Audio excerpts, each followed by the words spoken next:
Hey, yo, what's up, everybody? It's me, Joey P, Joe Pisapia, and welcome to Fantasy Pros, where the fantasy experts live. It is me, it is Tags, and it's you, and we're talking all things rookies today with a great guest. That's right, we're talking about the top 5 rookie running backs, quarterbacks, and wide receivers that are coming into the NFL via the draft this season, who their comps are, what our expectations are, and a whole lot more. And we've got the right person to do that because our guest today is Travis May. You can follow him on Twitter at FF_TravisM. He covers NFL, CFB. He's got fantasy football stuff over on RotoViz. He also hosts the College to Canton podcast there. So great stuff there. Travis, welcome to the show. I'm excited to have you, my friend. Hey, glad to be here. Always good to hop on the Fantasy Pros show. It feels like it's becoming an annual ritual here just to join you guys, talk about some prospects. Last year was all running backs, and this year it looks like it's a little bit of everything. So I'm just pumped to be here. Thanks for having me. And Tags, I'm excited as always to talk to you, my BFF here at Fantasy Pros. And Tags, I don't know if you knew this or not, but I was been inspired by Cam Newton this week. I'm going to start my own camp for kids about broadcasting and stuff like that, and see how it goes and see if I get trolled. Do you think that's a good idea? What do you think? That's a terrible idea. Really? Terrible idea. As is the whole pre-show ritual we do here. We have a clap session. Joe had to do it 3 damn times before the show started because he doesn't count correctly. He does like a 3, 2, 1. And I'm like, wait a minute, Count correctly. Everything has been thrown off. I'm happy we have Travis here, who, by the way, he came into the room and I said, "What's up, Trevor?" And I was like, "Wait." Yeah, I was like, "You're talking about my counting. You didn't even get our guest's name right." No, and I didn't know. It's because I've been thinking about Trevor Lawrence so much that Travis came in here, and I just thought, GOAT status, the number 1 pick. We have Travis. We have Trevor Lawrence. We're going to talk about both of them today. Nice recovery. Yeah, right, Travis. That's where I'm at, Trevor. I mean, Travis.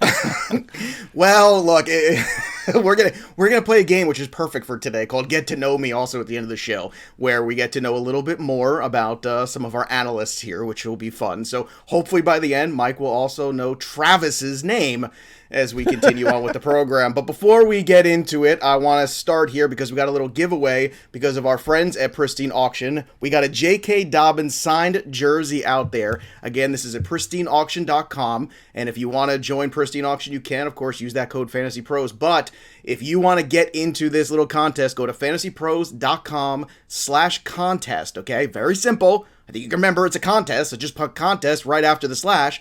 And if you go to iTunes or CastBox or Apple Podcasts, whatever it's called now, you can go ahead, take a screenshot of any review you drop here of us and our shows here on Fantasy Pros. And guess what? You can then go fill out this little form here on fantasypros.com/contest, and you can be eligible to win this J.K. Dobbins signed jersey, Mike Taglier's favorite new player. But you're running out of time. It's only till the 28th at 11:59 p.m. Oh my goodness, time is ticking. So again, go to fantasypros.com, hit up that /contest link there, and you can get registered to win a J.K. Dobbins signed jersey.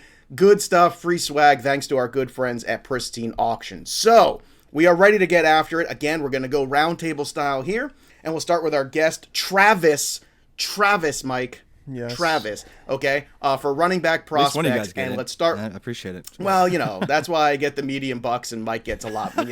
He's like a big diva. He's like, he's like, well, we barely even call him by his real name. He's just Tags here. It's true. And I've actually been told, don't call him Mike. It'll throw people off. So there you have it. It throws me off because I'm in trouble. Well, I called Mike or Mike. Yeah, Mike or Michael, I'm in trouble. That's usually what it means now. Well, I think we've established that today already. Yep. But all right, let's start with Najee Harris, obviously an all-world talent. I mean, I know Mike and I have already had this conversation, but Travis, I want to hear your comp for him. And while you're at it, give me your ideal landing spot in the draft for him and what your expectations are for 2021 for Najee Harris, the brilliant running back from Alabama. Yeah, so Najee Harris, I mean, at this point, a lot of people have been talking about him for several years. I mean, those that love nerdier versions of fantasy football, like, college fantasy or even Devy, like where you can actually roster college players years in advance. Like, we've been talking about Najee Harris for seriously 5 years. It's just like he was the next this guy. Everybody's been comping him for years and years. But I think, to me, a good comp would be Steven Jackson. I think he's got that size. I don't think he has Derrick Henry size, but I think he's got great balance. He's just got an incredible nose for the end zone. He showed that this last year, had like 20, I think it was 19 or 20 touchdowns inside the 10 this year, which is just insane. So I really like his ability to be a heavy touchdown scoring machine. And maybe do that for the Atlanta Falcons. I think that would be a lot of fun. They need to get their running back room figured out. So I think that would be a nice spot where he could have an instant impact and score some big fantasy points early. Travis, real quick, do you think that this is a guy that, and we've kind of had this discussion, Mike and I don't want to get Tags and I have had this discussion before about whether or not you feel that he is worthy of a late first round pick, depending on the landing spot, of course. I think, what you mean just for fantasy football drafts? Well, in redraft. In redraft okay. leagues. So because it's very rare that we get to this point sometimes with rookies, but I feel like this guy's scratching that surface. And I've only seen 2 guys in the last 10 years that I really felt that strongly about, Saquon and Zeke. Mm-hmm. Do you think he's in that same kind of mold? I don't think he's in that mold, no. Okay. I don't think he's that elite level kind of talent where you're like, okay, right away I'm going to draft him and he's just going to be the go-to. I mean, think about it. Every year there's one guy that we prop up. And then normally we're wrong about that one guy, So like even like this past year with Clyde Edwards-Helaire, like that was great for 2 weeks, and then what happened? So I think I would probably be very hesitant to take him that early, and honestly, I depending on landing spot, depending on where Etienne goes, I think I might be more interested in going that direction earlier. All right, Tags, how about you for Najee Harris? Where do you want him to land up, and where do you put him in terms of comps? So comps, we talked about it, and it's a high comparison for me. I actually love the Steven Jackson one. It's really good. I think he's a little bit more fluid in terms of what I saw out of Steven Jackson. But Steven Jackson was a really good running back who was never recognized as an elite of the elite running backs, is because he played in a terrible football team for the majority of his career. Had limited scoring opportunities with the Rams, but Adrian Peterson is a name that we threw out there with someone like Najee Harris coming out. Uber talented, and Joe, you brought up, would you draft him at the end of the first round and redraft? No, I don't know if there's a situation that I can see him going to that I would draft him there, just because you look at the teams that need running backs, that need workhorse running backs that are going to have a shot to draft Najee Harris, and I don't think that they're in a position to score enough points or have an offensive line to support a first round running back. So I don't think he's going to go there. I think what you're looking at, best case scenario for him, is that he's like a high-end RB2 right now, because the teams that should be interested are teams like the Steelers, who have to rebuild their offensive line. Right. It seems like they've lost 2 starters already. They might lose a third. We don't know. The Dolphins, who are kind of in rebuild mode. The offensive line got better last year, and if they take Penny Sewell at 3 and then get to 18 and take Harris, that would be an ideal landing spot for him. The Jets, terrible, as an offense. There's things changing there. The Bills are a team that I could see interested in him. The Falcons could be a team that's maybe in the second round that would interest if he falls that far. But again, there's limited teams where he can go to, where I just don't know if he's going to have the impact that people want in fantasy football. But make no mistake about it, Najee Harris he's going to be a good running back in fantasy football for a very long time. All right, let's move to number 2 on the running back list, Travis Etienne now. Obviously, Etienne has some really good patience at the line, Travis. He's a guy that has some long strides. And that was always what was impressive to me when I watched Etienne, is he was allowing the play to develop. And I think that's something we always talked about with Lev Bell and some guys like that. But I don't want to put that comp on him necessarily, because I feel like he's different. But from your perspective, who's the comp for Etienne? Where do you want him to be? Man, I think if you look at what Travis Etienne has done with his game in the past year and a half, to go from this guy who was just self-admittedly afraid to catch the ball to a guy that is functioning as the de facto wide receiver 2 for Clemson in just less than 2 full seasons. I mean, it just complete transformation as a receiving back. He's really just rounded out his game to where he has essentially almost a perfect profile. Yes, he didn't have a crazy rushing final season.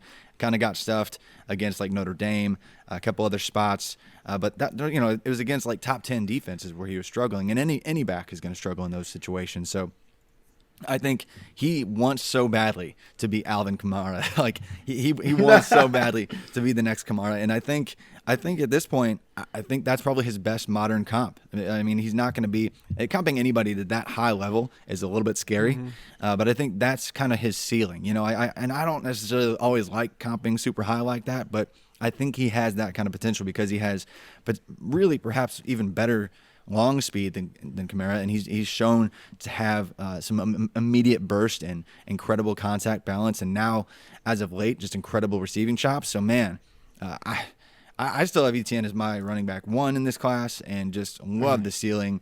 And I think that would be great. And if he goes to a spot, you mentioned that patience. Right. I think if he went to the Steelers, that would kind of change what they do.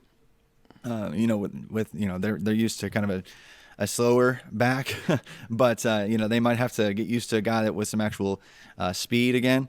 But I think that would be a really fun spot moving forward. I'm glad you mentioned, Travis, the idea of, you hate it and I do too, and I think we all do. It was like everybody's compared to a superstar. Well, that's terrible. But in all fairness, today we're talking about the top 5, so these guys are supposed to be in that conversation of they could become stars or superstars or all pro players, whatever. And I think that's important, that as you go through and you hear a lot of draft coverage, everybody's not going to be a star. We know this. Just go back and look at every draft. So I think we both feel like Harris, Etienne, Tags, I'm sure you kind of agree this guy's got star potential. So in your opinion, what kind of star does he remind you of, and where would you like him to end up?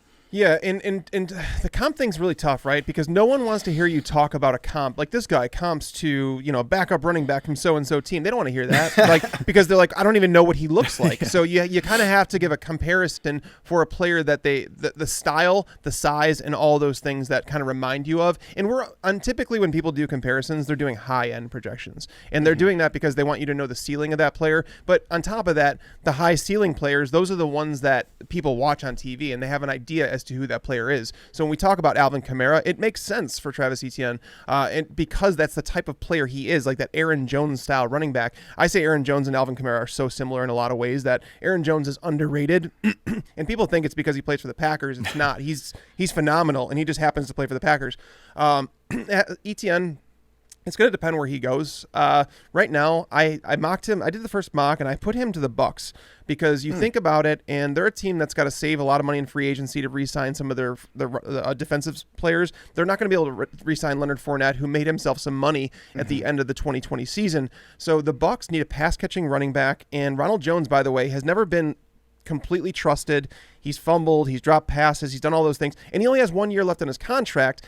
So this is his last year on the contract, so why not go get Travis Etienne and have kind of like that Saints-style 1-2 punch where Etienne could essentially take over and be that guy that they always wanted, that pass-catching running back. The other two teams that I put down are the Jets and the Falcons, because that's ultimately where I'm expecting him to go. Late first round, early second round, that's where I'm going. So any of those teams that he would land on, I'm willing to put him in the middling RB2 conversation right now.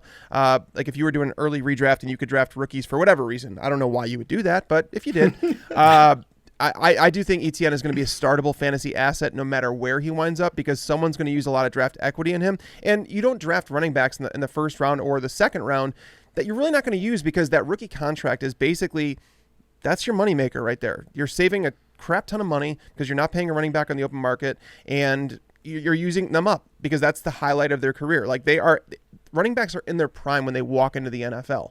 So, Travis Etienne, pass catcher, he's, for a guy is smaller, he's a smaller stature running back. That's why I can't say he's Kamara, but he's very hard to tackle. He's slippery. He knows contact balance is very good. He is a downhill runner despite having that patience. And for a guy his size, I think he's right around 200 pounds. He does play a little bit downhill, which is really good for a running back that size, because a lot of them get jumpy. They want to bounce everything outside. He doesn't do that. I do like Etienne. I'm just curious to see where he lands. And if he lands with the Bucs, it's just going to be a headache, because you're going to be like, Ronald Jones is actually a good 1-2 down back, but Etienne, and the Bucs, by the way, did want to draft a running back last year. They just didn't get one of the ones that they wanted. Yeah, I agree with you wholeheartedly, too. Fournette's going to cash in because he hasn't gotten that opportunity yet, and the money's going to go to Godwin in defense. That's where it's going to go. Now, it's funny you mentioned Aaron Jones, and maybe we'll go back to you with this one, Tags, because Javonte Williams, who, from UNC, I actually wrote down, for me, he reminds me of Aaron Jones. He's not afraid of contact. He has good balance, and when you kind of close your eyes there and you're just kind of, squinting and you watch him, to me, every time I see the same sort of runs, especially when you get in the red zone, that I saw Aaron Jones do the last 2 years. So in your opinion, is there another comp besides that in your head for Williams, and where you think he might end up? Mine, I had someone like Chris Carson. Okay. Can Javonte Williams stay healthy? Right. He's a banger. He's willing He to go is. in there. He has that low center of gravity. He'll go nose to nose with you, and it's like, try and tackle me, dude.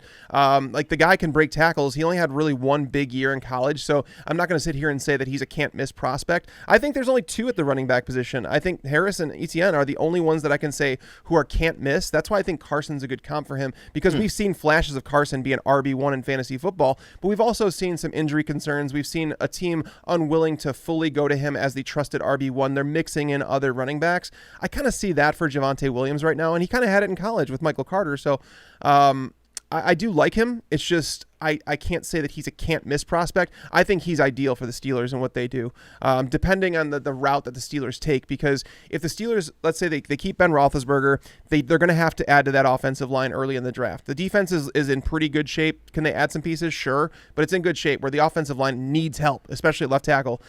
So if they take an offensive lineman, taking Javonte Williams, you can get him in the second or the third round where you're not spending that equity that you do on Najee Harris or Travis Etienne.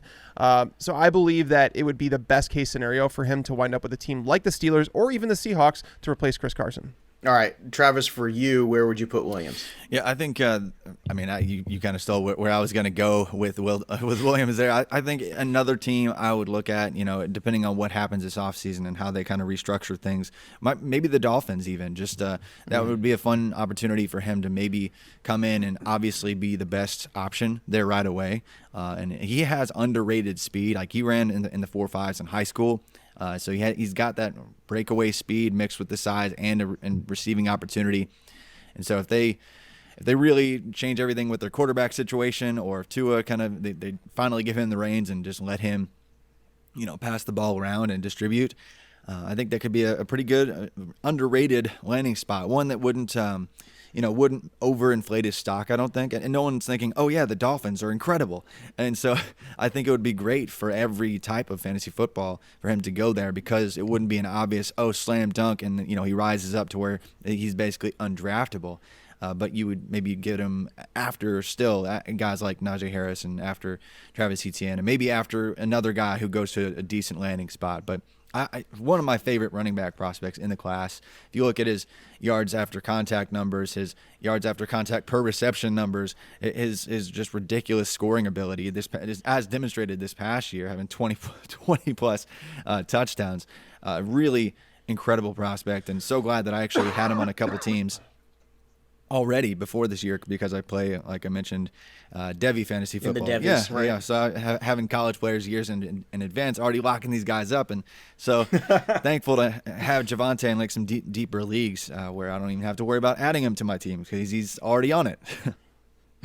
Well, let's talk about number 4 on the list here, who is incredibly versatile, fast, just, a guy who really fits with an offense that has creativity in it, and I think it's Kenny Gainwell of Memphis. So, Travis, when you look at him, who does he remind you of, and where would he be a good fit? Because clearly he's a player you could do a lot with. Yeah, well, let's just talk about, I'm just prefacing this by saying, going back to the ridiculously high-end comps here, Yeah, just ridiculously high in comps. If everything went perfect, and he had basically this entire year to work on his athleticism, to add some weight and maintain that speed. He took the entire season off. So he came off that like 1,500 plus yards season with like 50 plus catches for Memphis.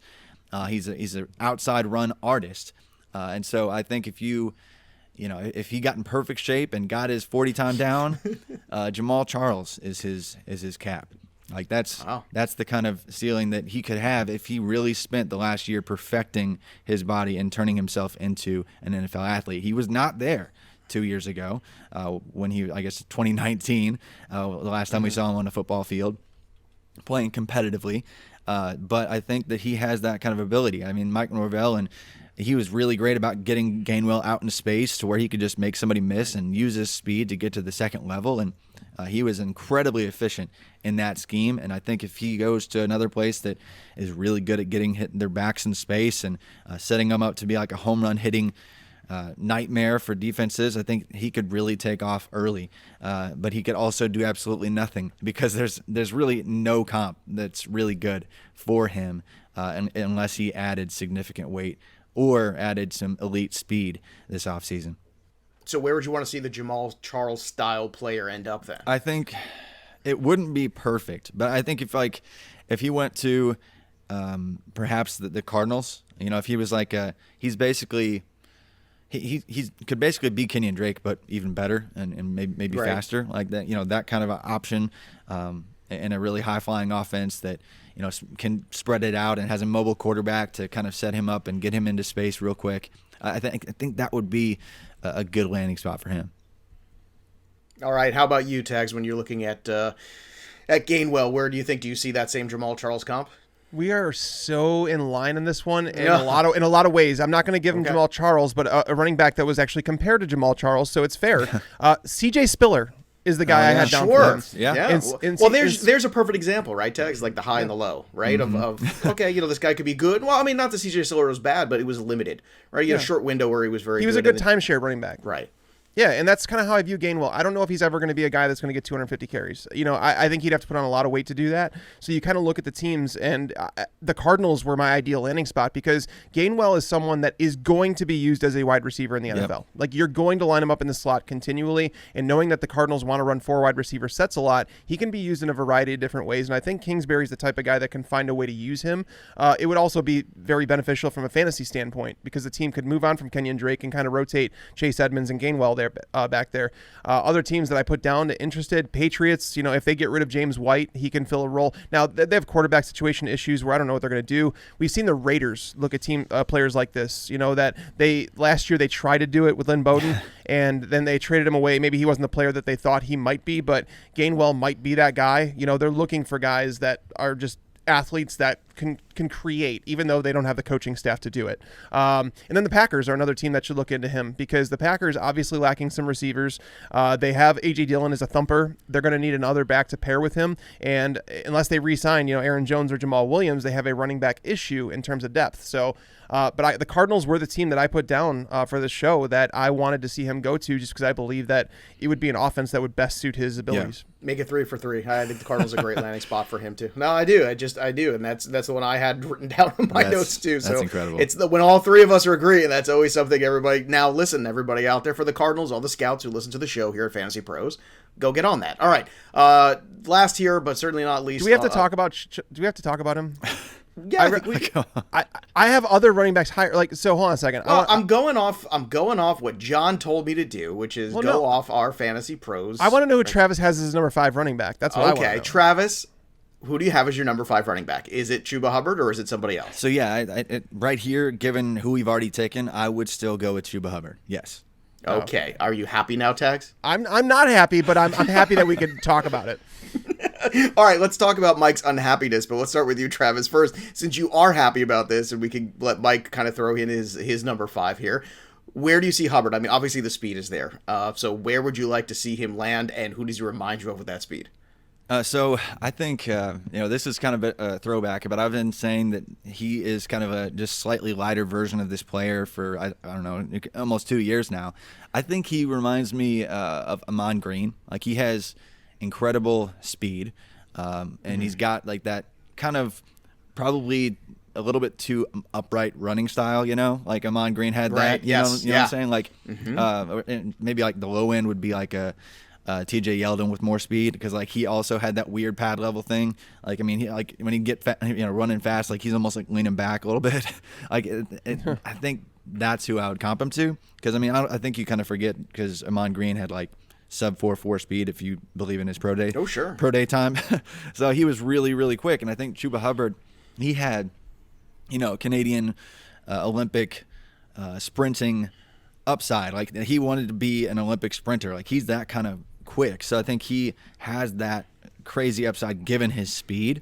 And another situation where, hey, if he goes to the Cardinals, or if he goes to some scheme that's going to get their guys in space, I think that he could succeed pretty early on. But he's kind of this guy, the tale of 2 seasons, where we saw this 2,000-plus rusher in 2019, and then this year he wasn't healthy. They had 3 quarterbacks that they were dealing with. The offensive line was graded way, way lower, and so there's a lot of external factors that kind of, and it was a COVID season. It's just everything layers upon layers that we can make excuses maybe it sounds like it's too much of an excuse, but it's just with Chuba Hubbard, he's still a really, really good running back. So I don't think he's like a running back 1 or 2 in this class anymore, or a running back 3 even, but I think he is a day 2 running back with extreme speed.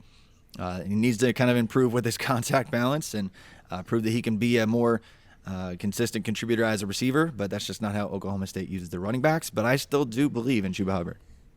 All right, Tags, who is your number 5? My number 5 is Michael Carter, North Carolina. Okay. So, Hubbard is, I don't know. I went in with high expectations for him because, I don't watch college throughout the NFL season, and then I get to the end of it, and it's like I start going through all the players, and I have to do that very quickly. Right. So Hubbard was someone that last year I knew that everybody talked about him coming out, so I had watched him previously, and it was like, okay, I thought he was good, but it was more like, all right, we'll see what happens because he's going to go back to school. And then he went back to school in a year that he probably should have produced even bigger numbers because there were players that opted out, teams that didn't play, whatever, but he did not look good. I mean, I think he's best suited for a zone scheme to cut like with cutback lanes because that'll take advantage of that speed you're talking about because he's not someone that could bang in between the tackles. He's not big enough to do that either, but his pad level is way too high. He lowers his shoulders and his head rather than bringing down those hips, that center of gravity that you see guys like Frank Gore do continually. I didn't like Hubbard. I actually moved him down after I was expecting a lot more is what I basically came down to. Whereas Carter is not, he's not a guy that's going to be your workhorse running back, but he's someone that I comp to Justin Forsett. And I think that this is spot on. Like I was so proud when I came up with this one because Justin Forsett was a guy that was playing a role on a lot of different teams and he was doing it well. And it's just like that Michael Carter kind of does everything well. He's not blessed, with elite athleticism like others in this class are, but he makes everything kind of look easy and he does everything well. And he plays in a very controlled manner and he can pass protect and all that stuff, even for a smaller guy.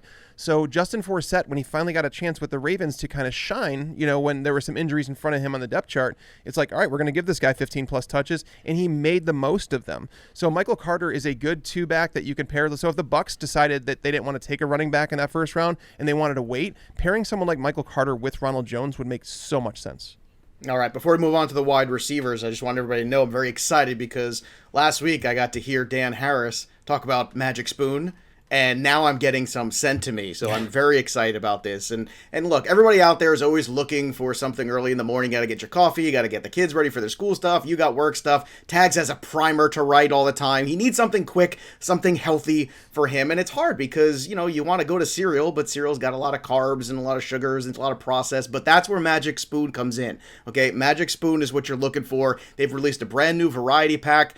They've got the peanut butter now as a limited edition. It did so well in 2020 that it sold out 3 times, and now it's part of the variety pack with frosted, fruity, and cocoa, so all kinds of different great flavors. In fact, those are the 3 things, I think, when we describe Dan Harris, we always say frosted, fruity, and cocoa. We say those 3 things about Dan. It's got 0 sugar, 14 grams of protein, which is what you want in the morning to get you going, only 4 net grams of carbs, and 140 calories per serving. That's what you're looking for. It's keto-friendly, it's gluten-free, it's grain-free, it's soy-free, it's low-carb, it's GMO-free, it's all those things. So it's time for you to go out there and get some of it too. Go to magicspoon.com/fantasypros. Again, magicspoon.com/fantasypros and use the promo code fantasypros at checkout to save $5 on your order.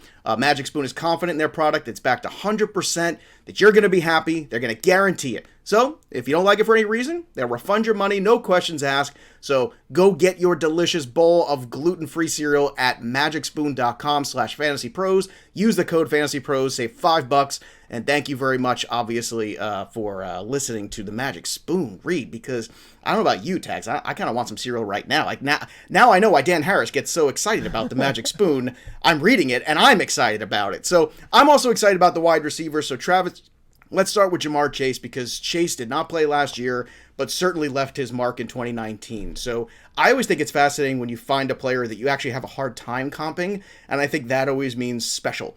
So for me, I have a hard time with the Ja'Marr Chase comp. Where do you go, and where do you want to see him land?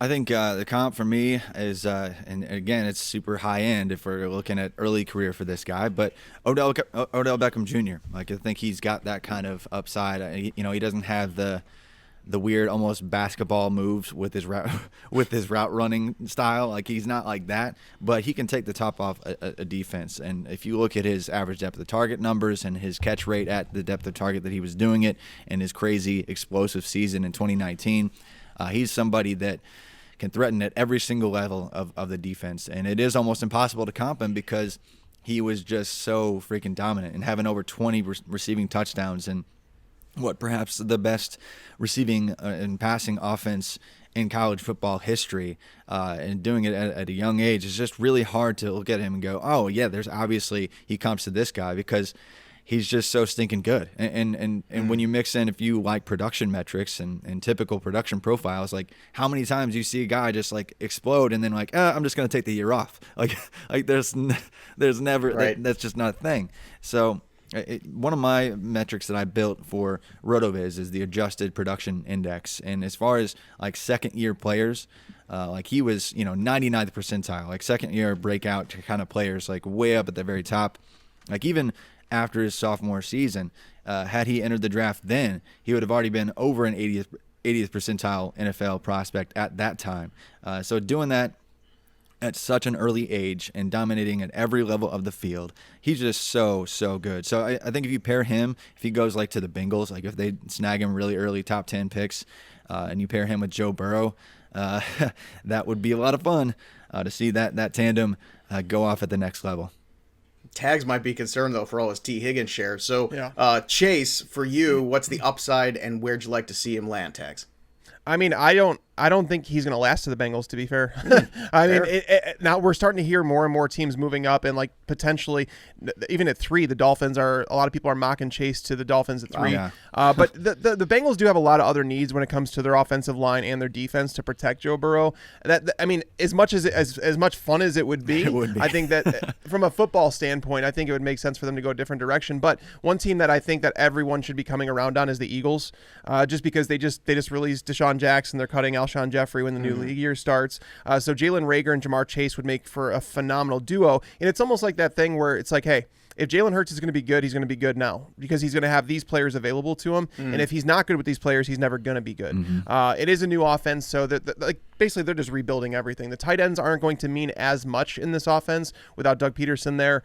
So I do believe that Jamar Chase is probably, I'd say that's the latest he falls to now is probably 6 to the Eagles, because he is getting a lot of high praise, and rightfully so. And he's actually put on some weight, muscle from last offseason, which is a good thing if he wants to be that number one, that possession style receiver. And my comp for him, DeAndre Hopkins. Ooh, and I say, wow. and I'm saying it because like when I first started watching him, I thought it was going to be Beckham, and then I was like, you know what, Beckham generates a little bit more separation in the intermediate routes. Beckham is a better route runner, I think, than Chase, but Chase is so phenomenal in short space areas. Like in terms of like when the ball gets to him, there's always like this half yard to a yard separation where it's like it's not by accident. Like the defenders are on top of him, and he has this slight push off move that he does that is phenomenal. It's so subtle, and he just does it so naturally that it's fun to watch Jamar Chase play football. It really is, because there's little things that he does as a wide receiver, because I'm usually a route runner guy. Like he's not a Jerry Jeudy, he's not a Calvin Ridley, he's not those guys who I have loved in years past. But Jamar Chase is special in his own way. And I think that's the thing with DeAndre Hopkins. DeAndre Hopkins is not a phenomenal separator. You could tell me all you want, but he's not. He's a guy that you can trust in those tight situations, those contested catches. He's a guy that you throw the ball to, incredibly strong hands, can win at every level of the field. I think Chase is a better deep threat than DeAndre Hopkins, but Jamar Chase is special, very intelligent, and he has that. And I said this before on another show, but he has that wide receiver one swag. He has it. You know what I mean? Like he's a guy that he knows he belongs. It's something that A.J. Brown, when I watched A.J. Brown in college, I'm like, this dude just has that swagger about him where you just know he's going to walk on the field and it's like he owns it. He owns you. I love when the play breaks down, that Hopkins is always that guy that finds a way to make the play. Like that. That's the thing I always loved about Hopkins. And you see him and you go, nobody should be able to do what he just did. Right. So that's some high praise right there. Let's talk about some high praise that went to the Heisman Trophy winner too, is Devonta Smith of Alabama, who, I'm just from watching. I just watched a bunch of more film before the show today, just trying to get up to speed again on everybody. Yeah, a little fresh film. That's what you got to get in the morning. You get your magic spoon, your fresh film, and then you're ready for the show. But I started to see some Keenan Allen in there at times. And I know that might sound a little strange because people think of Keenan Allen as like, well, he's more of a possession wide receiver or something. But there's certain things that he does, those little intangible things that I always think are just great. And it's why he has such huge totals every year, because he does the little things. And I see Devonta Smith doing those same things. So, Travis, where do you see him? Who does he remind you of? And where do you think he's going to end up possibly landing in 21? So I hate to always just comp a player to, a player on their same college team. But I'm going to do it again because I just don't care right now. So Devonta Smith, I think I would say he could be Calvin Ridley. Like, that would be his ceiling. Obviously, he's going to get knocked because he's too skinny. And the dude is really stinking skinny, but like super skinny. But at the same time, like, what he was able to do, and you talked about that next level of separation and just that creativity and just finding ways to be always open. He's just Mr. Always Open, and he was even dating back to his freshman year when he was still having to split targets with one Calvin Ridley and Jerry Jeudy and Henry Ruggs, and so like. I just don't really have many questions from a film standpoint with Devonta other than maybe weight questions, because when you're talking about a guy who has more receiving touchdowns than any other Power 5 wide receiver in history, yes, he's coming out in his fourth year. Yes, he's a little bit older for a rookie if you're talking about like analytical bends of wide receivers and who's hit at his age and at his weight. And that's why he's almost an impossible comp because he's just Devonta Smith. He is nobody else. But like I think with Calvin Ridley though, like he was a little bit older and people nitpicked his age when he came out. But the thing about Ridley is he was like 19 in high school, so like it really wasn't his fault. And Devonta, it's like he's coming out after his senior year. It's not really his fault. He could have come out last year, and he was already, in many people's opinion, the best producing and the best wide receiver, even when Jerry Jeudy was still on Alabama, when Henry Ruggs was still on Alabama, when Jaylen Waddle was still there, and he was way outproducing Waddle, especially before this past year and the early few weeks of the 2020 season where they were kind of splitting targets this past season. But Devonta Smith, man, he's a yak monster, consistently up there in terms of yak per target, like top 10 in the entire nation, I think every single year except for his freshman season. And so I don't really have any worries, and I'd love to see him go to the Lions. I believe Marvin Jones, I think he's a free agent now, and so a really interesting situation. New quarterback there, obviously, but we can pick apart Goff and what he's been, but he's fed some wide receivers, and he likes those guys that can get some yak for him, and because it's not like he can hit him downfield, and Devonta Smith can take the ball and just run with it.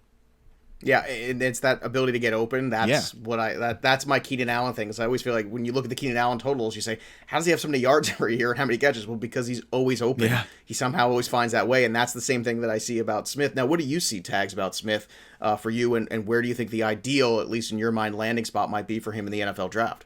Yeah, Devonta Smith is a wizard. I mean, he is.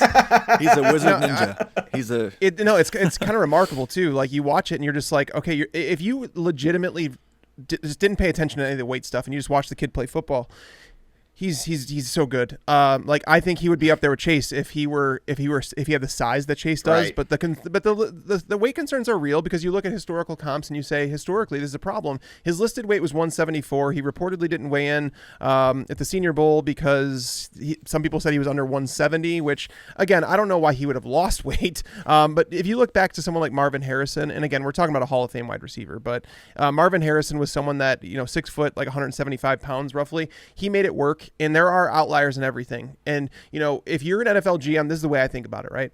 If you're an NFL GM, if you miss on a player, you don't want to be able to miss because the guy just sucked, because he was bad at football. All right. So if you draft Devonta Smith and he's phenomenal, right? And then he gets injured and then basically his career ends, whatever the case may be, you can live with that as a GM. You're not going to get buried for it. Okay.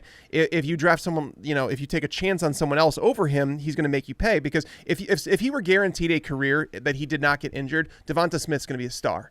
Like, he is extremely good. Again, just watching him play football, he belongs in that wide receiver one conversation. Calvin Ridley was a name that I put in there. I don't think that he's quite the stop and go route runner that Ridley is, but Marvin Harrison, like that comparison's real. There's a reason people are talking about it, is because the kid is just so good. And I really do hope a team that they kind of look past that and say, hey, you know what? We know that over the long period of time, or NFL history, I should say, wide receivers typically don't fare very well if you're under 175 pounds or whatever, but there are outliers, and based on the way that he's played, he deserves an opportunity, and he's probably going to get drafted in the first round. The team that I put him to is the Giants, right outside the top 10, just because they're spot. Yeah, because if they can move Sterling Shepard back into the slot, get rid of Golden Tate, and then have Slayton out there, and then again Daniel Jones has all the weapons he needs to succeed with Saquon Barkley back, I think that would be an ideal landing spot for Devonta Smith to kind of be brought in, because he's not going to be that guy that's relied upon for 140 targets right away, but he's going to play a big part in that offense.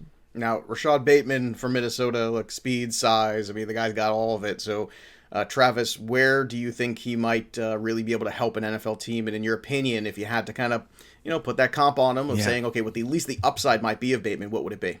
I think I like to compare him to Tyler Boyd, that kind of player. Like, I don't think he's the absolute ceiling play necessarily at the position, but I think because of his route running ability and ways, he wins in very specific ways on the field, especially out of slants and double moves and specific out-breaking routes and things like that.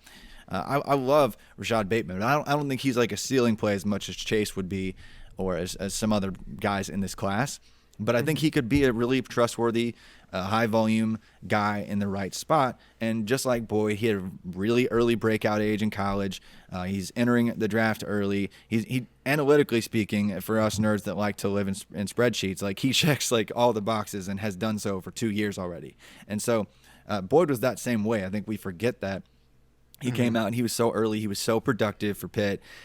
Similarly, Bateman is as well. And I think if you want to plug him in a situation with a quarterback who likes to throw the routes that he wins inconsistently, more so than maybe anybody else in college, I think you pair him with Tua Tagovailoa at the Dolphins. Like Tua Tagovailoa was like the slant pass artist, like that. He just like hit Henry Ruggs or whoever it was on a slant, and they just go for a billion miles, or he'd hit him on a double move deep, and they'd finish it for a touchdown. And I think that's exactly what Rashod Bateman did for Minnesota with kind of worst quarterback play in Tanner Morgan. And so if you give him a quarterback that really hits him in stride in the ways that he wins, he can turn into a volume guy and a safe floor guy, but maybe not like an absolute top tier wide receiver one for you in fantasy. Now, Tags, how about you for Bateman? What's funny, you already talked about this player, and I did not get it with Devonta Smith, but I get it with Rashod Bateman. It's Keenan Allen. Keenan Allen is the guy that I always come back to with him.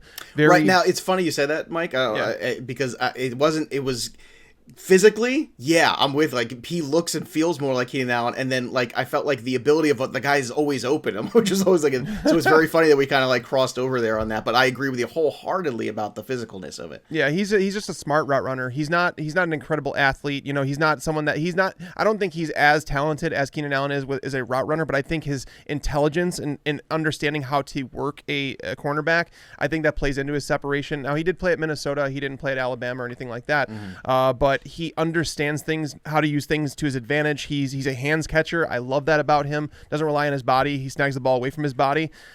He played on the perimeter most of the time, but I think that he's also someone that would benefit from a slot heavy role.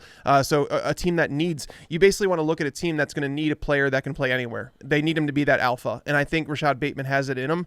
So right now, I think a team, if they don't franchise or if they can't make it work with Allen Robinson, I think the Bears are a team to watch for him, because the Bears do need that. They have, Anthony Miller he's never earned it with Matt Nagy. It's just not happening right now. He's going to be in the final year of his deal in 2021. There's no sense in predicting a breakout with him anymore. Darnell Mooney was a piece for sure, but he's not a number one. He's that wide receiver, that field stretcher, whereas Bateman can play all over the field. I kind of like the fit a lot. I think Washington would make some sense to pair him with Terry McLaurin, the Titans behind AJ Brown. There's a lot of places in that 20 to basically the mid to back end of the first round. I think Bateman belongs in that conversation. And if he does fall into a situation where he starts right away, I think he could be fantasy relevant right away, just because, again, he's not someone that you're going to have to rely on physical traits, or you're going to have to rely on him to learn more routes. Basically, he has the smarts to do it. He has the physical ability to do it. He can walk in and contribute in week one. All right, let's talk about Jaylen Waddle, and obviously Travis had his moment where he said, okay, here I go, I'm going to make a big comp, and Tags had his, and I guess it's my turn now officially, so I'm going to do this because I'm watching the film this morning too on him, and obviously I've seen him play, this past year and years past too, and it's just, there's moments he has that just are very Devontae Adams-like in terms of what he does and how he does it. And it's a huge thing, especially, Adams coming off such an incredible season, but he has those kind of moments. Now, I don't know if he can be that guy consistently. We'll see. It's always tough, Travis, when you have to gauge guys coming out of college in a great program where they have, so many weapons and they can do so much because everybody looks great because it's impossible to defend against them. But when you watch Jaylen Waddle, what do you see, and where would you like to see him play in the NFL? I think every single year from now until the end of time, there's going to be at least one wide receiver that gets comp to Deshaun Jackson in every single draft class. But I think that it actually makes sense to me that it's Deshaun Jackson is the comp for Jaylen Waddle. And it's because, not only are they kind of smaller sliders, super fast guys that can make a difference. Once the ball's in their hand, it's just like anything can happen. But they're also super dynamic returners. Like, I think that we could have some similarly ridiculous highlights in the return game at the next level from Jaylen Waddle as we have done with Deshaun Jackson. And I know recent memory, all we remember is Deshaun Jackson getting hurt and missing games and not really doing anything crazy. But his ceiling, like 2012, 2013, 2014, like I think like with the Eagles, early Washington, like he was really good and his ceiling was high. But I think the floor is absolutely atrocious for this guy as well. Like just for fantasy, just because, again, just like with Devonta Smith for different reasons, Waddle never really broke out production-wise for us nerds. Again, like our spreadsheets and like our players to actually produce in college. And yes, he was competing with some other really good wide receivers that went on to see some really high draft capital. But it just feels like there's a lot of excuses there. So we'll see how he gets plugged in. I think the ceiling is Deshaun Jackson, who, by the way, is like low-key, like top 40 or 50 all-time in receiving yards. I was going to say, isn't he the all-time leader in receiving yards for the Eagles? Yeah, I think so. So it's that's not bad. Recent memory, people like to knock, and they think of like the 33-year-old version of Deshaun Jackson. But, man, early career, dude. If that's a ceiling, I'm all in. But I'm a little bit hesitant just because if he hits, he's going to create a new standard, like if he does hit. Right. You know what's crazy?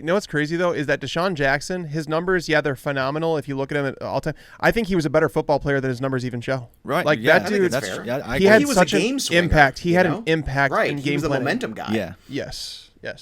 All right. So for you, what do you want to put on Waddle tags? All right, Waddle, I like him. I like him a lot. He plays bigger than he is, and that's why my comp for him is like Steve Smith type player. Like he's a scrappy dude, but he has more speed, and that's why I think you can actually compare him to Tyreek Hill in a way. He doesn't have the cuts that Tyreek Hill does, which is why I don't want to put that comp on him. But I think he's somewhere in the middle of those two players, right? Like Steve Smith was a good route runner. He couldn't stretch the field as much as Tyreek Hill does, but it's kind of, I feel like a mix between those with Jaylen Waddle because the guy. Speed, you're not going to keep up with him. Like, good luck. If he gets one step ahead of you, he's gone. You're not going to catch up to him. He doesn't lose any speed in his cuts moving upfield. Now he rounds them out a little bit too much on his underneath stuff, which is why he can get there though. Like there are definitely things that I can see where he can get there, but he does return those punts. But what I love is that he helps out his quarterback so much. Like you see guys that are his size and move the way that he does. Typically, it's like they need the ball dropped in their breadbasket. You look at like Tutu Atwell out of Louisville. You see someone like that, and it's like he needs the ball dropped correctly. Like it's got to go there. Jaylen Waddle's not that dude. Like Jaylen Waddle's like, hey, if you underthrow me, I'm going to go up and get the ball. Like, and that's the mentality that someone like Steve Smith had, where even though he was a shorter receiver, he was going to ball out. Like he was going to go out there and he was going to make it happen. I feel that way about Jaylen Waddle, and it really stinks because Devonta Smith, you didn't see you saw play obviously beforehand, but you saw in 2020 like the ceiling, right? Mm-hmm. But Jaylen Waddle, the guys that he played with in college, it's just stupid. Like it's stupid competition that he had the entire time. So when people talk about, market share and what they did, I don't pay attention to college stats. To be honest, I almost find them meaningless. And I understand that a lot of people rely on that, but I think there's so many factors that are built into it. And I think this was actually working against Jaylen Waddle. I think he's a star. But I do think that he has to land in the correct team that understands how to use a player like him. The Patriots are a team that traditionally love to move their wide receivers around the field. They love to move them in the slot. They need a wide receiver like Waddle because they don't have playmakers. They need exactly. They need someone who it's like, we need a splash play. Who can deliver that? And Jaylen Waddle would change that immediately for them. N'Keal Harry was never that guy. He was never Harry was a bad pick, but Jaylen Waddle. If they took Jaylen Waddle at 15, I think that's where they're at. I would be on board with that as a Patriots fan. Now there's a lot of moves that the Patriots kind of need to make and figure out the quarterback situation, but I do like Waddle quite a bit. He's a game breaker. As a Patriots fan, I approve that message, Mike. I just want you to know. Rondale Moore, Minnesota. Purdue's Rondale Moore. Look, when I watch him, he seems like the lower half is more built like a running back, Travis. I don't know if that kind of plays for you too. It's almost weird because we talk about some of these wide receivers and the types you see sometimes, they're actually, very thin in the legs, but you look at a guy like Rondale Moore from Purdue side, and sometimes you look at him physically, like he's kind of built more like a running back. So in your opinion, what kind of comp does he draw comparisons to, and also where do you think he might be a good fit? Sure. Well, real quick on the stats thing. So I ascribe to both film and analytics. I use both in my analysis. You have to, I think. Yeah, and so I think they definitely mean something. But I think at the same time, Jaylen Waddle might just be an exception. Like, there are those guys that they can be that exception. It's hard to make the decision from a purely analytic standpoint that they're going to be that exception. And there's not really like an objective reason to make that decision. But at the same time, it just looks like and feels like Waddle could be that guy. But Rondale Moore, he's a guy that broke out from a statistical standpoint as a true freshman for my alma mater of Purdue. And I was so excited. I remember getting so pumped about him even before he played a snap. I don't know if you I think everybody's probably seen this at some point, but like he was squatting 600 pounds the summer before he even played it down of college. And this is a dude who's like, at the time he was like 5'9", 180, and just squatting 600 pounds. He has that lower body build of the running back. He's got that ridiculous burst. He goes from 0 to 1,000 miles per hour in about a tenth of a second. And so I really love Rondale Moore's game. I think he's like Percy Harvin, but potentially even more explosive. Like that kind of, like, I think he's just ridiculous. He was not really afforded any real opportunity to, really in the past 2 seasons, to do much with and really utilize his skill set because Purdue's quarterbacks have been terrible.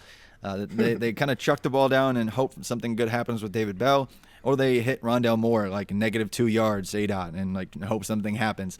And so teams just were keying on him after his ridiculous 2,200 all-purpose yards true freshman season back in 2018. And so I think he's somebody that can absolutely explode, and I'd love to see him just be used incredibly creatively. I know a lot of people like Laviska Shenault, but I think if he goes to the Jaguars and he's like Urban Meyer's, like 2018 Paris Campbell, like that high volume, just get him all over the field, just get the ball in his hands type guy. And then he has Trevor Lawrence throwing the ball to him. Like that looks like that could be a lot of fun. Or if you put him at the Packers and had Aaron Rodgers actually have a receiver with some speed for once. And so that would be with some hands too. That would be a blast. How about you, Tags? What are your thoughts on Moore? Moore is someone that I saw a Tyreek Hill comparison on him. I was like, no, stop. Like I actually got more Golden Tate feel from him than anything. And what's funny is like people forget Golden Tate was like a low 4.4 guy. And, you go back to his tape at Notre Dame, and he was someone that legitimately was used as a field stretcher. As his career's gone on, he's changed into that pit bull style, over the slot guy. And I think Rondale Moore could play that role. I think he could play multiple roles, and that's why my landing spot for him was the Panthers. I think the Panthers would make sense if they move on from Curtis Samuel to find a player who can play that, take some handoffs because he is built like a running back in a little bit. He can absorb some hits. He's dealt with some injuries though. But he's a guy that can be used all over the field. And it seems like that's what they want out there. And they figured out a way how to use Curtis Samuel as the year went on. And he got better and better. So I'm curious to see where he lands. I don't think that he's someone that you could just drop in any offense and he's going to succeed. I think that you need a certain offense for him to work as especially from like a fantasy perspective. So I'll be watching where he lands. Like there's players, that's where like the drop off for me is after the top 4 wide receivers. It's like, okay, landing spot's going to matter a lot. Travis, you talked about Deshaun Jackson and how, there's always a count for him. I think Dwayne Eskridge is someone that you could talk about like a Deshaun Jackson type player too. Again, it's just finding the landing spot for those guys that are outside the top 4. I think that's going to matter most. Like where sometimes in the past, I've leaned too much on landing spot when it comes to like major talent. Like A.J. Brown was someone, I loved him as a talent, hated the landing spot. And was I right to hate the landing spot with Marcus Mariota? Yeah, I was. And, A.J. Brown probably would have never become A.J. Brown if Marcus Mariota was still the quarterback. But at the same time, I downgraded him too much on that. So I'm not going to do that with the top 4. But the guys that I'm not completely sold on, landing spot will matter. All right, fair enough. All right, before we move on to the quarterbacks, I want to tell all of our friends who are listening about Pristine Auction. They have daily auctions ending nightly with hundreds of lots, tons of cool items for sports stuff, for wrestling stuff, for nerd stuff, everything for your man cave or your lady cave. And there's always something for every fan of whatever it might be. I'm actually on Pristine Auction now, and I am bidding on a Ric Flair piece. It's a nice little autograph Ric Flair because God knows, everybody knows I'm a big wrestling guy, and they've got some great stuff there too. So they have authenticity, which is so important. They guarantee all the authenticity of the items. It's affordable. It's fun to go in there and bid on cool stuff like that. It's quick and free and easy to register. So I want to tell you how you can. You go to pristineauction.com, right? And you put in the code FantasyPros and you will get a $5 credit. So it's very simple. You just register right there. You put in that registration code. Next thing you know, you're up and bidding for all these really cool items. Again, go to pristineauction.com. That's PRISTINE auction.com. Let's get to the QBs. And guys, look, I'm not trying to be hyperbolic here, but it's just plain and simple. I like to think of myself as the quarterback guy. For the Black Book every year, I do all the quarterback write-ups for all the rookies too, and I gotta tell you, like, I haven't felt this good about a quarterback prospect since Peyton Manning, where I just feel like, yep, like this guy, like he's the guy, and he's mobile. And Tags and I were talking about that too. People don't give him enough credit of how mobile he is and how quick he is, and a smart runner also. And he is so good. And I watched his little pro day workout last week, and you watch him make these throws, and everything just looks so good. And yeah, I understand it's in shorts and all that stuff too, but look, I know the goods when I see the goods. Trevor Lawrence is the goods. I mean, I don't think any of us think he's not going to go 1. But I don't know if we've seen anything like Trevor Lawrence, because he has all the acumen of a Peyton Manning, but all the athleticism of some of the modern day quarterbacks we've seen in the last 5 years. So Travis, I don't know what you want to, we think we know the landing spot here. Is there anything else we can add about Trevor Lawrence? Maybe let's talk about his expectations instead. Like, if you're going to put a number, like put some numbers out there, touchdowns, yards for passing yards for him in year 1.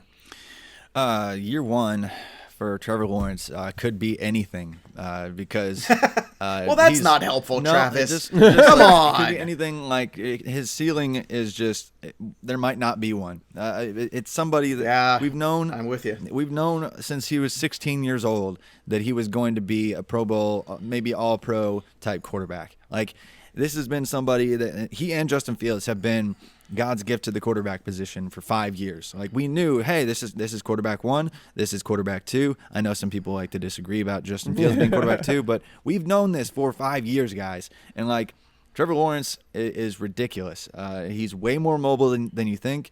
He's way more accurate than you think. He is not overrated. I've seen some gross takes here lately, just talking about even like Zach Wilson being up above him, and it's just blasphemy. Oh, it's just like, just put it away. That's ridiculous. Put it away. I hate that's people who are bored and want to get clicked on because they said something. That's what that is. Ignore that noise. It's like the dude came in and, as a true freshman, usurped a guy who just took Clemson to the playoff the year before.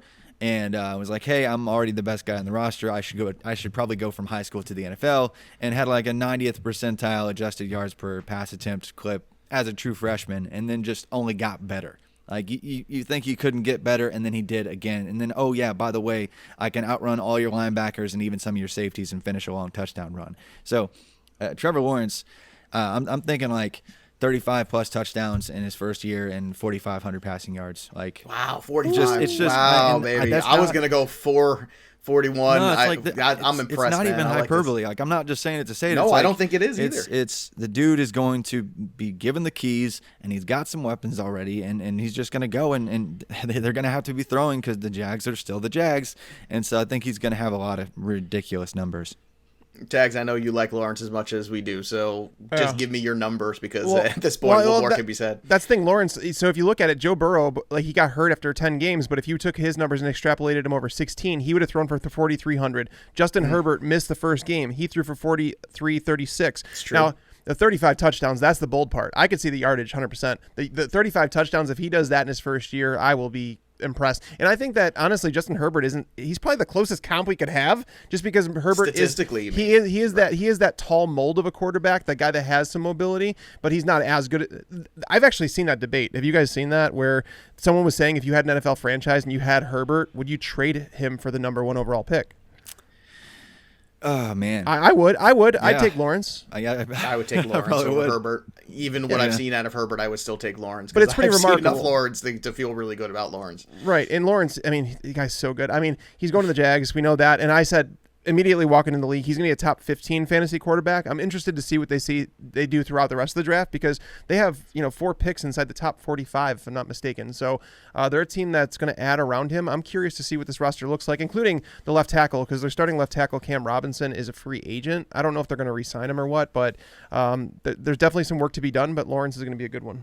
I still have some skepticism about Urban Meyer personally, but that's my own thing. I got to get over that. Justin Fields, Ohio State, look, terrific season for him, no doubt about that. Incredibly athletic quarterback. He does a lot of good things. Great athlete. I guess here's my thing. When I look at Fields, I look at a guy, too, who needs to get a little bit better at looking off DBs. He tends to get locked in, from what I've seen, a little bit too much. And you can get away with that in college when you have great talent. You can just lock in and just have that better guy beat the other guy on the other side. In the NFL, it's going to eat you up.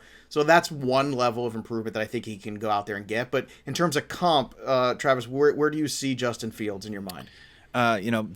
This may sound lazy, but it's not. I promise. It's like he's a Cam Newton light with a better arm and more accuracy. Like a lot more accuracy. Yeah, a lot more accuracy. I was gonna say, I hope so for his sake. Because he could add even a little bit more weight and be even a more annoying runner to try to defend against. Sure. And he can really stay up in the pocket, and he's not afraid to stand in there and just fight off a defensive lineman that's got 50 pounds on him. He doesn't care. He's going to stand in there and take a hit, and hopefully he stays healthy with that mindset. But he can fling it with the best of them. And like I said, he had all the pressure in the world. He had his own freaking Netflix show, for goodness sakes, like when he was 16. Well, who doesn't now? I mean, honestly, let's be honest. Who doesn't have? Tags has got one, for God's sakes. Oh, boy. They just follow him around, Yeah, and so, he had all the pressure on. He goes to Georgia, and for some reason, Kirby Smart's like, I'm going to go with Jake Fromm instead of Justin Fields. And that sounds like a great idea. And that worked out. And then Justin Fields in his first season shows up and is immediately like the second best passer in all of college football, and just wipes out defenses just left and right, has almost basically a perfect season, over 40 touchdowns to just 3 interceptions. And just like I said, similar to Trevor Lawrence, coming in and have like a I guess a 93rd percentile adjusted yard per pass attempt clip there. Just incredibly efficient as a passer and rusher. And I think he's only going to get better. We've only seen a guy, he hasn't had 3 full seasons of action. We've only seen 22 full starting games of Justin Fields. Like, he could get even better. I think the ceiling is almost limitless for him. I think the short term might, depending on where he lands, like if he goes to Jets, it's like, well, that stinks. His career's over. But if he goes to the Falcons or somebody else where, they're not terrible and they're not going to ruin him, it could be a lot of fun for him. And he could be like a 20-something touchdowns in his first year and maybe a half dozen rushing touchdowns to go with it. Tags, where would you put Fields and what's the upside? I mean, I have Fields going to the Falcons at 4 right now, just because I don't see the Jet. But that's the thing; I'm not doing trades yet. I think a team, if the Jets stay at 2, I say they're going to take Fields. I don't think Wilson's going to go over him. I think this is all nonsense as far as I'm concerned. I don't understand it, but I think Fields will go number 2, whether it be the Jets or someone else that trades up into that pick. So if he were to fall to the Falcons, that's a problem because he's not going to start in year 1. They're going to start Matt Ryan. They're going to try to trade him after the year, in season, whatever the case may be. But Fields is someone that I struggled with a comp for him because I don't want to put him in Russell Wilson territory because I don't think he's Russell Wilson. Like, his accuracy when he sets his feet is really freaking good. He can make throws from different angles.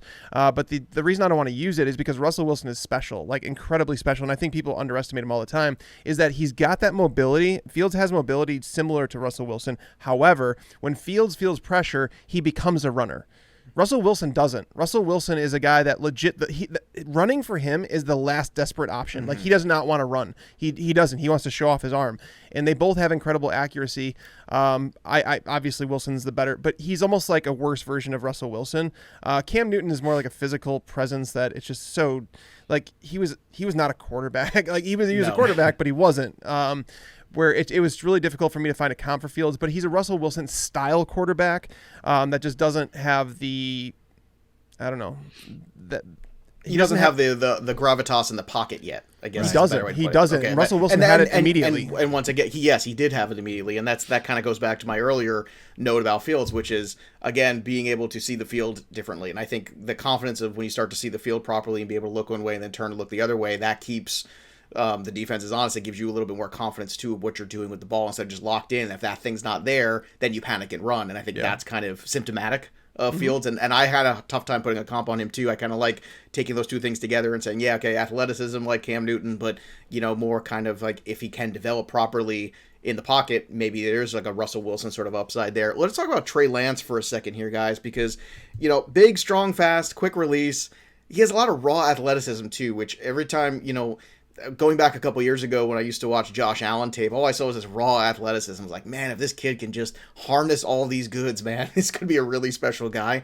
When you're looking at Trey Lance, Travis, what do you see, or who do you see, and where do you want to see him?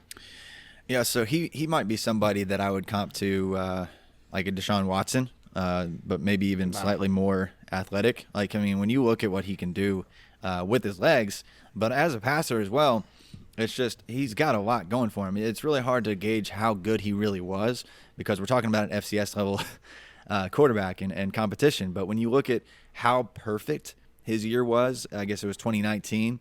I mean, 28 touchdowns to 0 interceptions and like over 1,000 rushing yards. Like that it's like a video game quarterback. It's like somebody hopped on NCAA in 2014 and just like, hey, I'm going to, if I throw a pick, I'm going to reset my Xbox and try again. But he did it perfect and just had an incredible season. And then this year, he only played one game, and it was against Central Arkansas, and it was okay. And so, like, what do you do with that? Because it's a very limited resume as a starter. He's got a bunch of rollout boots and runs, and it looks like he could fit in, and I think he would actually fit really well with the Falcons and what Arthur Smith might want him to do. He feels like an Arthur Smith kind of quarterback to me, and so that would be, if it's not Fields, Lance would be the quarterback I'd want to land there. But man, he is a lot of fun. It would be almost impossible to predict him as a successful NFL quarterback given his resume. How about you, Tags? When you're looking at Lance, what do you see? Yeah, I saw a little bit of that Josh Allen you were talking about. Mm-hmm. I also saw some like Colin Kaepernick to him. Same kind of thing. Raw athleticism. Like if you could just harness it all for good, then you're in good shape. Right, and there's shades of that, right? There's shades of what can be like a player that can't be stopped. When Kaepernick was at his best, it was like, how do you stop this guy? Josh Allen was that way this year. But then you also seen shades of Trey Lance where it was like even when he came and played the one game this year, it was like it was bad. It was real bad. And it was against bad competition too. It's a game that he really should have dominated. So there's definitely question marks around Trey Lance, but when you draft someone like him, you understand that what you're drafting. You say, I'm not getting a Trevor Lawrence. I'm not getting someone that's polished that's going to start right from day one. You're drafting a guy that you hope that he can sit for a year. Like we talked about Patrick Mahomes in a similar fashion, right? Like if you go back to that draft class, I know so many people want to give the Bears crap now about what they did, but if you go back and look at draft boards back then, Deshaun Watson and Trubisky were 1-2. They were on almost all boards, 90% of them, where Patrick Mahomes was considered, and I said this, is that he had the highest ceiling of all the quarterbacks, but he had to rein him in. You had to like legit like get it was. He had that gunslinger mentality where I feel like Trey Lance is a guy that it's like there could be a major reward for you in this, but there could also be a major disappointment if he's reverted. If he basically it's almost like if he had a Jordan Love type effect where Jordan Love, if you go back to 2018.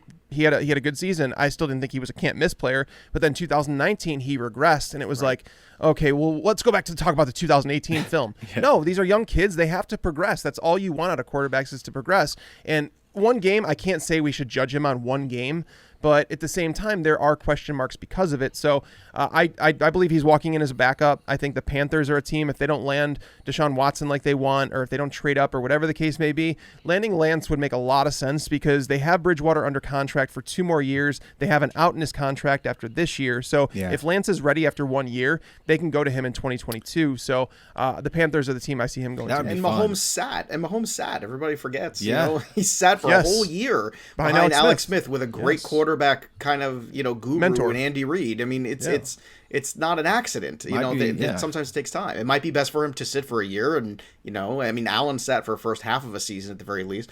Zach Wilson's the next guy on our list here. And, for me, look, strong arm, mobile quarterback.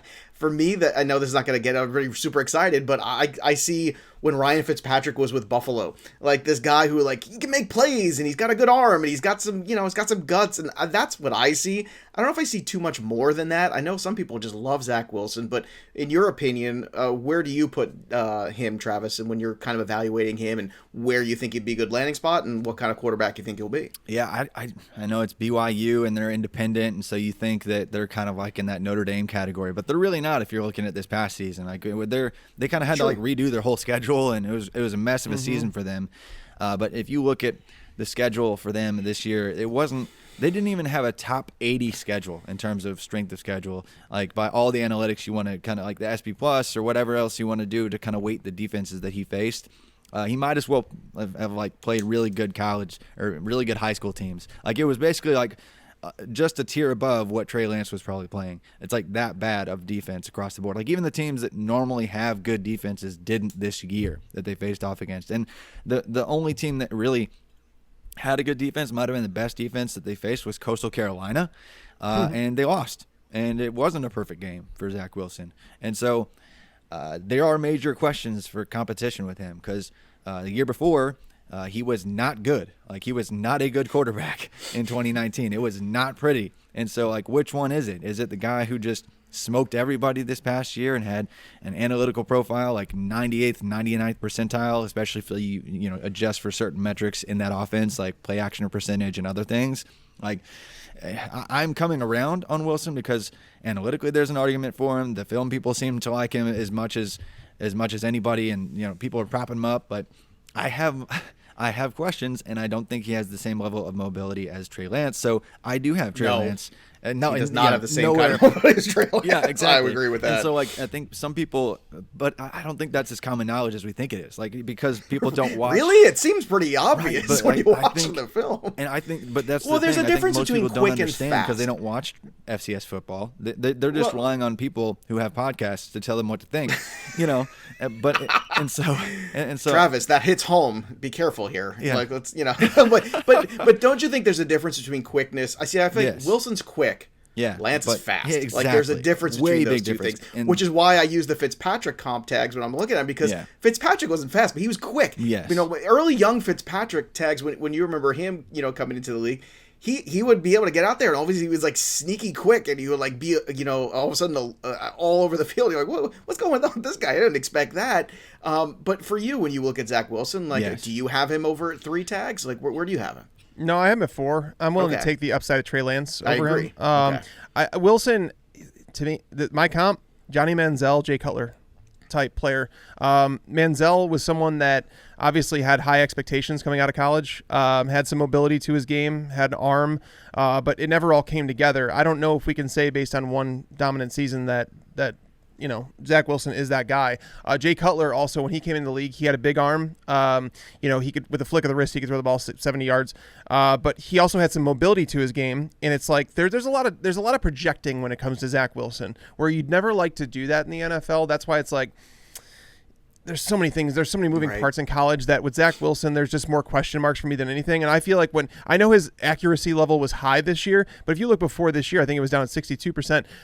When I watch Zach Wilson, there's certain quarterbacks you watch and you say, okay, when this guy throws to a receiver that's open, he's hitting him. Where with Zach Wilson, I don't get that feeling. I feel like it's almost just like a Mitch Trubisky type thing where it's like when he hits it, it's going to look pretty. When he doesn't, you're just like, eh. It's like almost like when he throws like Ryan Fitzpatrick. It's a 50-50 ball. No, by the way, there is a quarterback in this class who is Ryan Fitzpatrick, and it's not Zach Wilson. It's Kyle Trask out of Florida. Hey, yeah. I actually like Kyle Trask. I think he's a competent Trask player. too, but he's even more of I guess he's that gunslinger too. Like he's just going to grip it and rip it kind of guy. You know, I would love the Patriots to take a chance on that guy. I like Trask. I am equal parts excited and terrified by that statement as a Patriots fan because I kind of feel deep down too is like, take a shot, see what you get. Maybe you get Brett Favre, maybe you don't. Like we'll see. Look, I don't think he's Favre, but no, you know what I mean. Like that gunslinger guy who's gonna go out there and like he's gonna give you a chance. And that roster is so bereft of guys who can make a difference on the offensive side. It is stunning, and they've gotten away with it with great execution for the last 20 years with Tom Brady, which brings us to our next quarterback. And when I think about Mac Jones, I think about execution. I think about a guy that, yes, you're giving him an embarrassment of riches in terms of toys to play with, but you still got to execute. And Mac Jones is really good at executing. He's got good awareness, good in the pocket, good decision-making skills, very polished, smart guy.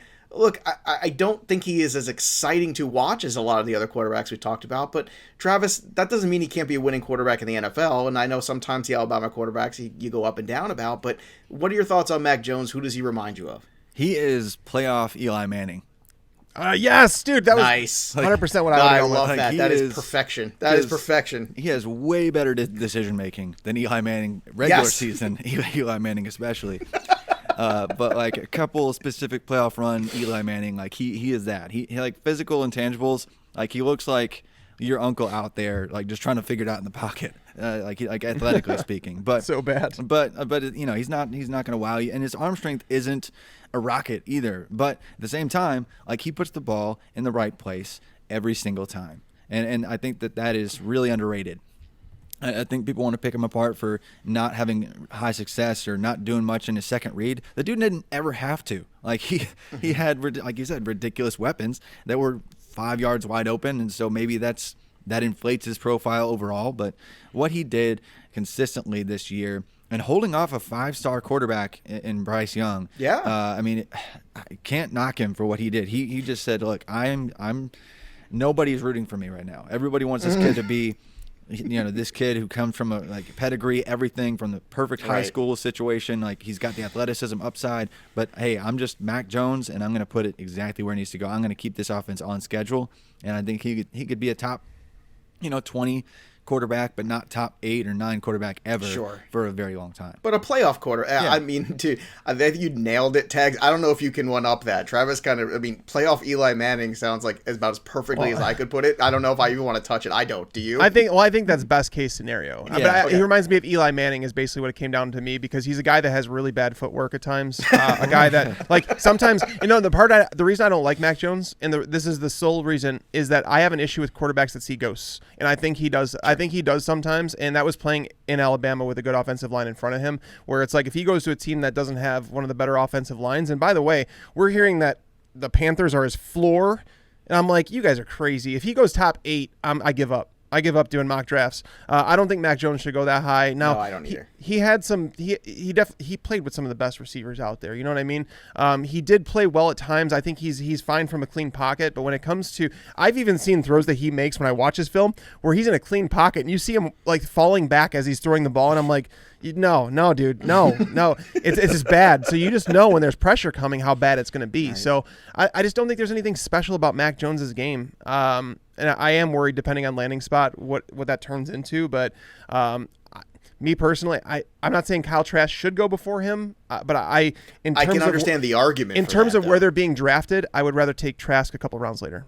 Fair enough. All right, let's have some fun to close things out. Let's get to know everybody better here and get to know me. This is where we're going to sit and talk with our fantasy pros here. And we're going to have a little music edition. I know Tags is a big music guy. Travis, hopefully you are too. So I'm going to ask some get to know me questions. Real quick, real fun. Let's keep it light and simple. So what was your roll-up song in high school? Everybody's got the windows down, trying to be cool. I want to know what Travis was rolling up to his high school listening to. Come on, lay it on me. I I went through. I was a weird high school kid, man. I had like, That's fine. That's even better for this segment. Let's go. I listened to everything. I went through like a super pop punky phase and whatever. I had like the longer hair with the swoosh in the front. I got called Hollister hair. That was my name. But but at the same time, I would like ironically listen to a bunch of like super gangster music and then throw in some other stuff. I don't know, but I would just like I would roll up to whatever athletic practice I was going to and listen to just like Lose Yourself, like because that's like the go-to, and that's not maybe so a little Eminem for you. That's where you're going. Okay, that's fair. Tags, do you have one? Well, it depends on where I was rolling up to, Joe. High school. I'm saying to high school in the morning. Well, assuming you went to school. Again, am I rolling up on friends or am I rolling up on girls? Like there was a different You song. can have for those. dude. Absolutely. So let's get both songs. I was always big. So like if you want girls, like Nelly was the side. It was a popular thing to do. You played Nelly. Like you played rolling up to the Nelly. I can see the memes from this episode right now on Twitter. Like, there's gonna be so many Nelly memes. No, I did that. No. Another song was Loud Pipes by Lil Wayne. So Lil Wayne was I actually liked him before. Like he got mainstream, and I don't even like him anymore. Like I know a lot of people love Lil Wayne now, but I don't think he's very good anymore. But I liked his older stuff when I was younger. But I'm into everything. But I was into some rap, some hip hop back then. I was into rock. So your next question, Joe, will answer a different side though. That's okay. All right. Well, we'll get to that. So for me, it was there was a big retro phase there. So it was a little Jimi Hendrix, Purple Haze. Something about that big sound. You have the windows open. That's some big stuff with the guitar. Also a little Rob Bass, It Takes Two, little old school kind of thing sometimes. Because I want to rock right now, and I'm Joey P, and I think everyone knows I came to get down. Let's do, what would be your wrestling entrance music, Travis, if you had one? Do you have an idea you want to come out? I mentioned before in Pristine Auction, I'm keeping an eye on the Ric Flair stuff. So how about for you when you're looking at wrestling entrance? This is because I think, so I did like a Queen cover band thing for a while. So I think I got to go with. Were you the Freddie Mercury or were you like the guitar player? It depended on the venue and the song or whatever. But yeah, I got to do like We Will Rock You, like nice and lead that. So I think that would be my go-to for sure. All right, so a little We Will Rock You. How about you, Tags? What's yours? It's got to be a Korn thing, right? I imagine. It is a Korn thing. Come on, dude. It's Korn. It's Blind, and it's the best. Is a good one. It's the best intro that you could have. And if you've ever seen the 1999 Woodstock video of Korn playing Blind, you'll understand exactly what I'm talking about. Because it comes out and he screams, "Are you ready?" And then it just gets down. You're right. It's let's a good do one. it. Yeah, it's. And by the way, the roll up song, the Nelly one, I never even said the song. The song is number one. If you play the song number one by Nelly, it was the girl getting song. I'm going to go old school. You ever see the movie Basketball? How about Don't Hate Me Because I'm Beautiful by Nerf Herder? That is it. Oh, my God. Is that not the Joe Pisapia walk-up song, right? You just hear that, don't hate me because I'm beautiful. And don't hate me because I'm the best. I mean, that's dude, just... I think now we know. You should be, your walk-up, it should be you covering the song. That should be. You're right, Travis. You're totally right. I should be singing that one. Yes. All right, last one. Hey, by the way, everybody that's listening right now, you now know why Joey P is single. Sing. Hey, man. No comment. I am happy.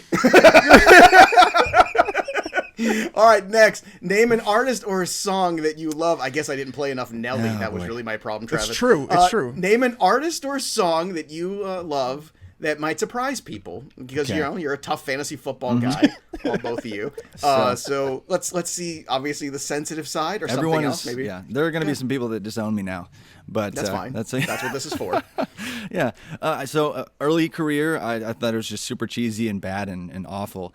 But as I worked in the music industry for a half dozen years and kind of lived in the publishing space for a really long time, I learned to appreciate songwriting a lot more than I did growing up. And so now I actually really appreciate Taylor Swift, and so she's great. Yeah, it's she's like great. I know I have a lot two of people daughters. do. There's a lot of Taylor Swift, and I may or may not sing the songs in the car when they're not there. Right, exactly. Right. It's like I know more songs of hers than I probably should, but than a lot of people would admit. But yeah, so that's this is a safe place. I like this. This is all of us, it's letting our guard down. Yeah.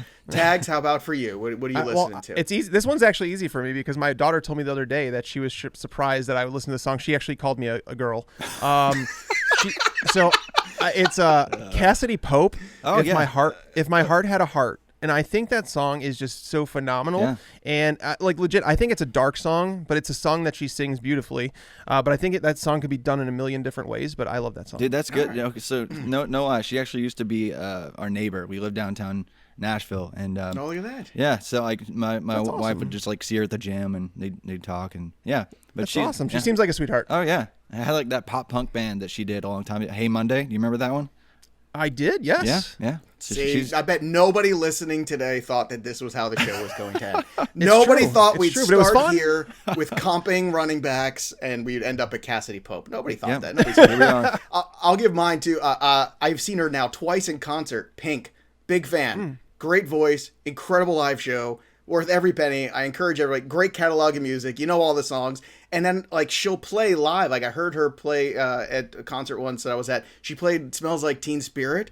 Oh my God, she should just do a whole rock album. She's so good, so good. So it's a little Pink for me, a little Taylor Swift for Travis, and a little Cassie Pope for tags there. Well, that's So the girl getting concert, Joe. You got Pink. There you go. Maybe we should just start a big Lilith fair kind of thing, the three of us. Oh, no, we're not. We'll all go when next time the concerts are allowed again. Matching All right. T-shirts and everything.